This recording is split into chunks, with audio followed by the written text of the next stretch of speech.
আসসালামু আলাইকুম, কেমন আছেন সবাই? আশা করি সবাই ভালো আছেন। আলহামদুলিল্লাহ আমিও ভালো আছি। আর আমি আরেকটা ভিডিও নিয়ে আসলাম। আমার ছেলের পাঞ্জাবির কাপড় দিয়ে আমি সালোয়ার বানাইতেছি। মাদ্রাসার পাঞ্জাবি আর সালোয়ার একটাই, একই কালার। তো এখান থেকে কিছু কাপড় বাঁচা ছিল, তার জন্য এটা আমি ঘরেই বানাইতেছি। আমি টিলাসে বলছিলাম, কিন্তু জয়েন দেখে তারা মনে করে দেয় নাই। আমাকে বলছে হবে না, এটা জুড়া কাপড় আর কি, জয়েন পড়বে। কিন্তু তারপর বলছিলাম যে বানাই দিতে দেয়নি। আর যেহেতু দেয়নি, তাহলে আমি যেই কাজ সেই আর কি যেটাই বলি আর কি, যে কথা সেই কাজ করছি, যে নিজেই বানাবো, দেখি পারি কি না। পারলে চেষ্টা করবো ছেলের আমি বানাই দিব। যত পাঞ্জাবি না পারি, স্যালোয়ারটা তো বানাইতে পারবো। তার জন্য আর কি আমি বানাইতেছি। এই তো দেখেন মাঝখানে জয়েন করা, সেটাই আমি আর কি সেলাই করে আমি সালোয়ারটা কাটে নিচ্ছি। আর সালোয়ারটাই তো আমার কাটা শেষ। আমি হাইটার নিচ্ছি আর কি 14, আর মোহরির সাইড নিচ্ছি, পায়ের মোহর নিচ্ছি 7, আর লম্বাই নিচ্ছি হলো 27 ইঞ্চি লম্বা। ছেলের জন্য নিচ্ছি। যত ছোটো স্যালারি পড়বে, টাকনোর উপরে পড়বে, তার জন্য আর কি আমি স্যালাডটা একটু ছোটো করে বানিয়ে দিতেছি। আর এই তো আমি কাটা শেষ, আমি এখন জয়েন করব, হাই জয়েন করতেছি আমি। আর প্রতিটা সিলে আমি ডাবল করে জয়েন করব। আর আমি হাইটা সেলাই করে নিতেছি। এই এক পাশ সেলাই করছি, এখন আমি আর এক পাশ সেলাই করবো। আর আমি প্রত্যেকটা সেলাই ডাবল করে দিতেছি। আর ভালো লাগলে ভিডিওটা লাইক কমেন্ট শেয়ার করবেন, বেশি বেশি করে শেয়ার করে দিবেন। আর না বুঝলে আমাকে কমেন্ট করে জানাবেন। আর কমেন্ট না করলে আমি বুঝবো কীভাবে যে আমার ভিডিওটা খারাপ বলেন আর ভালো বলেন। যদি কমেন্ট করেন তা তো বুঝবো যে আপনি আমাকে কমেন্ট করছেন কিংবা ভিডিওটা শেয়ার করে দিচ্ছেন। ভালো না হলে তো বলবেনই, কমেন্ট করে জানাবেন ভালো না হলে। আর আমি নতুন কাজ করতেছি, আমি বেশি কাজ পারি না, নিজেদের কাজই করি। আমার মেয়ের জামা, আমার জামা সেলাই করি আর কি। আর ছেলের জন্য এই প্রথম সালোয়ার কাটিং করে বানাইতেছি। যদি ভালো হয় তাহলে আর কি বানাবো, সালোয়ারটা বানাবো, পাঞ্জাবিটা দোকান থেকেই বানাবো। যদি সালোয়ারটা পারি তাহলে সালোয়ারটাই বানাবো। আর আমি এখানে এলাস্টিকের আর কি, যেখানে এলাস্টিক লাগাবো সেখানে আর কি মুখটা আমি মারা নিতেছি আর কি, সেলাই করে নিতেছি। নাহলে সেলাই না করে নিলে সুতা উঠবে, তার জন্য আর কি সেলাই করে নিয়ে এলাস্টিক লাগালে জিনিসটা সুন্দর দেখা যাবে আর কি। আমার এলাস্টিকের ভাঙাটাও সুন্দর হবে। আর আমার এলাস্টিক এই ভাঙাটা তো সেলাই করে নিছি আর কি, কোমরের সাইড। আর এখন আমি যে সেলাই করবো আর কি পায়ের মুহুরি, আমি এটাও ডাবল করে সেলাই করে নিব আর কি, টেলারে যেভাবে সেলাই করছে।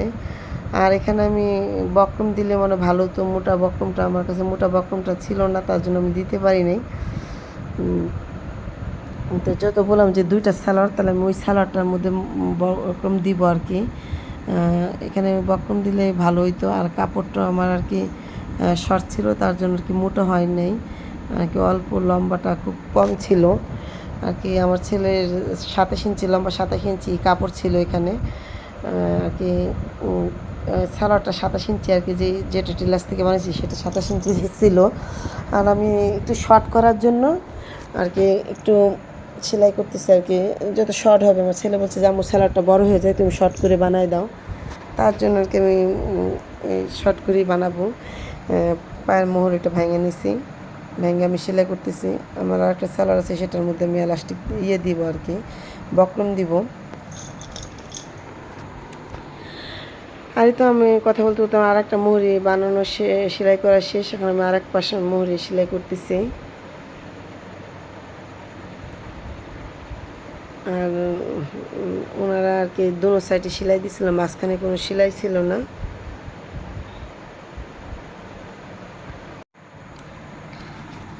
আর তো পায়ের মোহরিটা আমি সেলাই করা আমার হয়ে গেছে, আমি আর একবার সেলাই করে নিতেছি।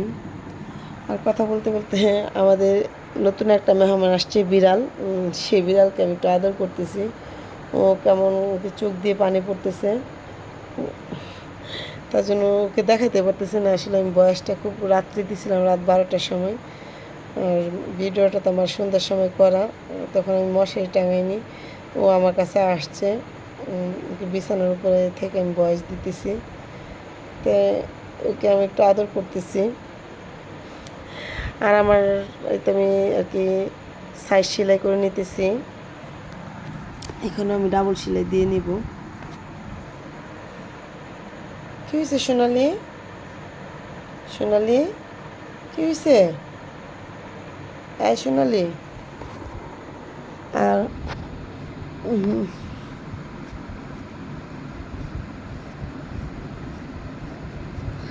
আর কিছু কষ্টের কথা আপনাদেরকে আমি কিছু বলবো, হ্যাঁ, যেটা আমার কষ্ট হয়েছে, কষ্ট লাগছে, তার জন্য আমি আপনাদের কাছে শেয়ার করতেছি। জীবনে এটাই সত্য যে টাকা থাকলে দেখবেন যে সবাই আপনাকে মূল্যায়ন দিবে, আর টাকা না থাকলে কেউ মূল্যায়ন দিবে না।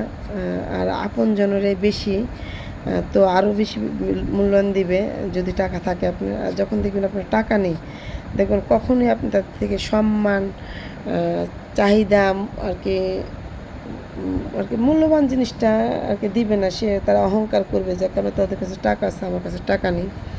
তার জন্য তারা সবসময় অহংকারই করে। টাকার একটা অহংকার আছে, জানি টাকা যার কাছে যাই তারাই অহংকার করে। আমার কাছে থাকলেও মনে আমি অহংকার করতাম, সেটা আল্লাহ পাকই ভালো জানে, আমি বলতে পারি না।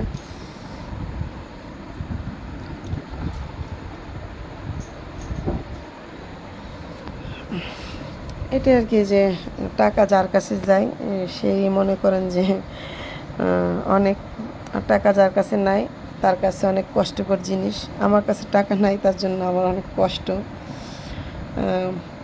খুব কষ্টে আছে আর কি। কষ্টে বলতে আমি খাওয়া পড়াতে কিন্তু কোনো কষ্ট নেই, আমার একটা ব্যাংকের নুনের জন্যে আমি খুব কষ্টে আছি, কারণ আমার সুদটা এত বাড়তেছে। আমি যতই টাকা দিতেছি আমার টাকাটা মনে করেন যে মনে হতেছে যে কমতেছি না, বরঞ্চ টাকাটা আমি যা দিতেছি তা আমার কাইটা পেটে নিয়ে যেতেছে।